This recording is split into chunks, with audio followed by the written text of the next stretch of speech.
Kukuha tayo ng sambong. Ayan, pinuputol ko yung kanyang yung kanyang dahon. Ito yung talbos ng sambong, guys. Ito yung aking maintenance.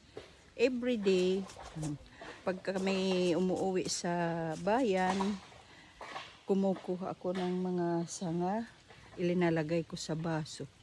Ayan. Para sa 1 week na maintenance.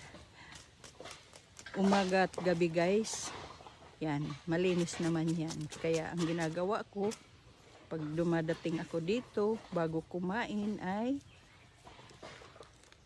kumakain ako ng sambong. Ayan, napakagaling ito, guys, dahil pantanggal ito sa plima. Pag mga lola na tayo, madali tayong dapuan ng plima. Kaya ito yung ating kakainin.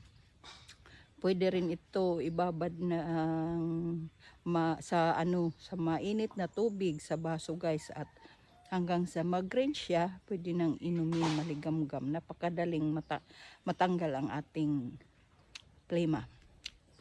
Yan. Kaya hindi lumalala ang aking ubo pagka nakakaramdam ako. Yan.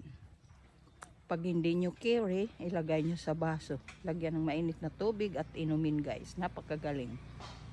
Wala akong ibang maintenance kung hindi ito, guys. Napakagaling. Proven ko talaga to. Kaya maganda na pantanggal sa plema. Sambong. Simula nung bata pa ako hanggang ngayon, guys, ito yung aking gamot pagka may plema tayo.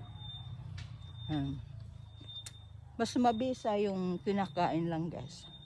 Marami akong maliliit na tumutubo dito kasi yung bunga niya in-scattered ko, guys. Kaya marami dito mga bagong Ito yung aking herbal.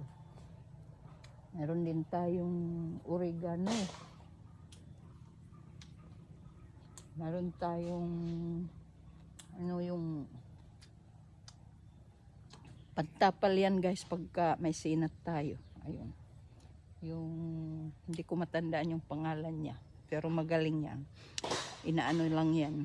Medyo pinupukpuk-pukpok, pinalalabas yung katas at itapal na sa ating noo. Ayan. Kaagad bumababa yung ating sinat. Lalo na sa mga bata, guys. Thank you for watching, guys. Yan. Habang tayo nagluluto, kain muna ng talbos ng sambong. Bye! Follow and share!